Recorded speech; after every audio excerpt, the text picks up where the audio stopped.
اللهم صل على محمد النبی الأمی وعلى آلہ وسلم تسلیما۔ قطع رحم یعنی گوت پیٹ کے رشتے کو توڑنا۔ حضرت عائشہ صدیقہ رضی اللہ تعالیٰ عنہ فرماتی ہیں کہ حضور صلی اللہ علیہ وآلہ وسلم نے فرمایا، نیکی اور صلہ رحمی کا ثواب بہت جلد عنایت کیا جاتا ہے، اسی طرح سرکشی اور قطع رحمی کی سزا بھی بہت جلد ملتی ہے۔ حضرت ابو بکر صدیق رضی اللہ تعالیٰ عنہ کی مرفوع حدیث میں آیا ہے کہ کوئی گناہ ایسا نہیں جس کی سزا دنیا و آخرت میں جلد از جلد دی جائے مگر سرکشی اور قطع رحم۔ مطلب یہ ہے کہ یہ دو گناہ ایسے ہیں کہ جن کی سزا میں تاخیر نہیں کی جاتی۔ حضرت عائشہ صدیقہ رضی اللہ تعالیٰ عنہ سے مروی ہے کہ سرکار دو عالم صلی اللہ علیہ وآلہ وسلم نے فرمایا، شعبان کی 15ویں شب میں تقریباً سب لوگ آزاد کر دیے جاتے ہیں مگر قاطع رحم، ماں باپ کا نافرمان، شراب کا عادی، یہ تینوں اس رات میں بھی آزاد نہیں کیے جاتے۔ حضرت جبیر بن مطعم رضی اللہ تعالیٰ عنہ فرماتے ہیں کہ نبی کریم صلی اللہ علیہ وآلہ وسلم کا ارشاد ہے، قاطع رحم جنت میں داخل نہ ہوگا۔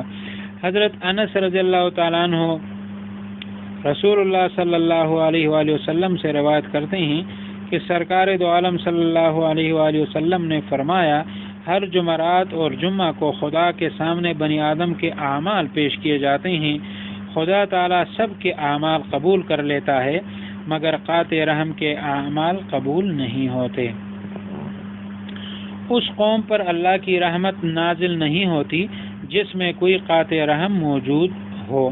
حضرت عبداللہ بن ابی اوفی رضی اللہ تعالیٰ عنہ فرماتے ہیں کہ ہم عرفہ کی شام کو حضور اقدس صلی اللہ علیہ وآلہ وسلم کی خدمت میں حلقہ کے طور پر چاروں طرف بیٹھے تھے۔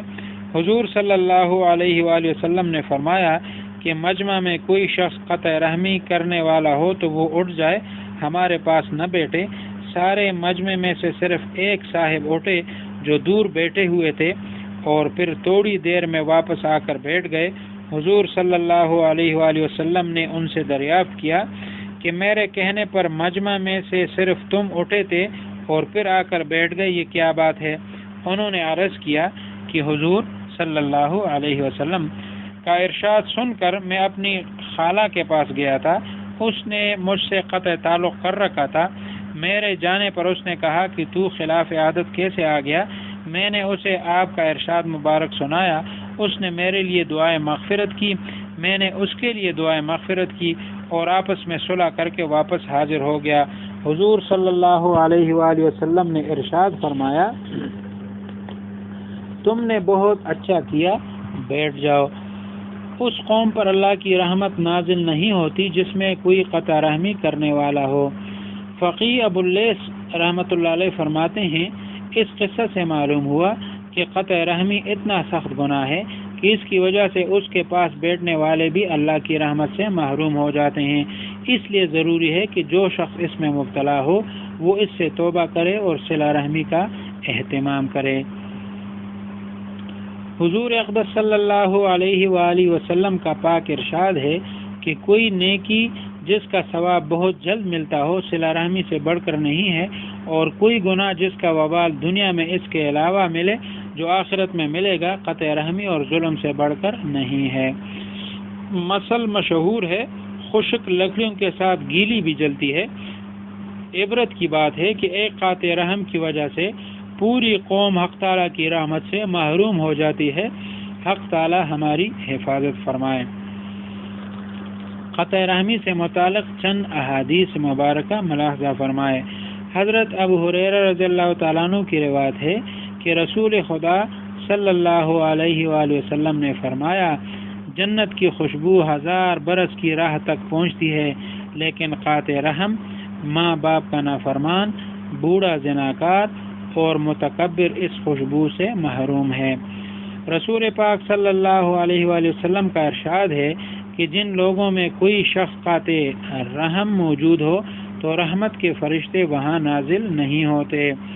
عبد الرحمن بن عوف رضی اللہ تعالیٰ عنہ سے روایت ہے کہ نبی کریم صلی اللہ علیہ وآلہ وسلم نے فرمایا، کہ اللہ تعالیٰ حدیث قدسی میں فرماتا ہے میرا نام اللہ ہے، میرا نام رحمان ہے، میں نے رحم کو اپنے نام سے مشتق کیا ہے، جو اس کو ملائے گا میں اس کو ملاؤں گا، جو اس کو قطع کرے گا میں اس کو قطع کروں گا۔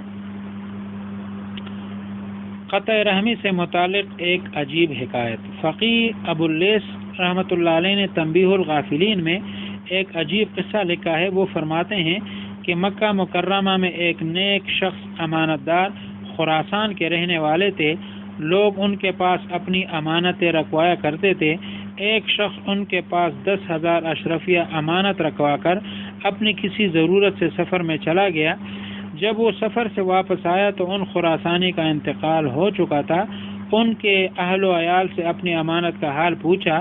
انہوں نے لا علمی کا اظہار کیا۔ ان کو بڑی فکر ہوئی کہ بہت بڑی رقم تھی۔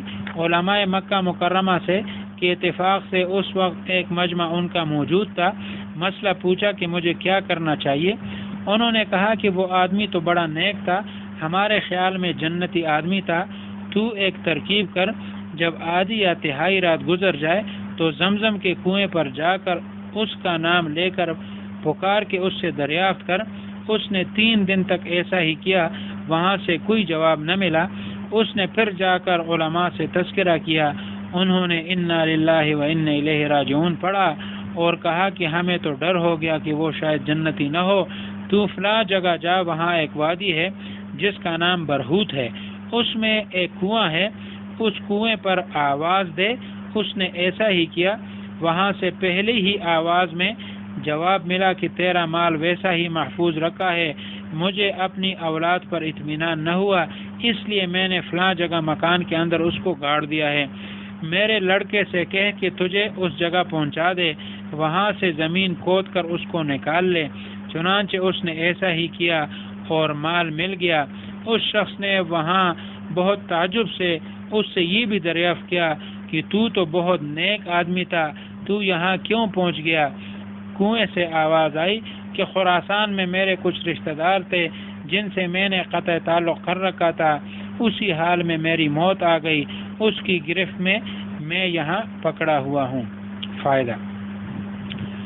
فائدہ میں حضرت رحمۃ اللہ علیہ فرماتے ہیں کہ موت کے بعد روح کا تعلق قبر، جنت، علیین، بارگاہ خداوندی اور زمزم کے کنویں وغیرہ سے رہتا ہے اگر آدمی صالح اور جنتی ہو، اور اگر جنتی نہ ہو تو اس کی روح کا تعلق قبر، دوزخ، سجین اور برہوت کے کنویں وغیرہ کے ساتھ رہتا ہے، جیسا کہ ریڈیو کے ڈبے کا تعلق ہر ریڈیو اسٹیشن سے ہوتا ہے، یا جس طرح ٹی وی کا تعلق ہر ٹی وی اسٹیشن سے رہتا ہے لیکن نظر نہیں آتا۔ دادی قطع رحمہ متعلق دا حکایتم بیان شو، احادیث مبارک چو اوم بیان شو، نو اللہ تبارک و تعالی دی منگلا خپلوان چی دی قریبی رشتہ داران اغو سرا صلہ رحمہ توفیق راکی، او که بالفرض داسې خبر وي نو پکار ده چې انسان زر تر زره دغه صلح صفایو کی او قطع رحمی چې دغه ختمه کی، ځکه چې د مرګ پته نه لګي. الله تبارک وتعالی دې موږ له توفیق راکړي چې که داسې خبر وي چې دغه صفای وشي او انسان خپلوانو سره یعنی صلح صفای وشي او صله رحمی شروع کی، قطع رحمی چې دغه ختمه کی، ځکه چې معمولی خبر یو هغه من قطع رحمی چې دا بیا شروع شي نو دا انسان لپاره ښه نه ده. الله تبارک وتعالی دې موږ له توفیق دې صله رحمه راکړي. واخر دعوانا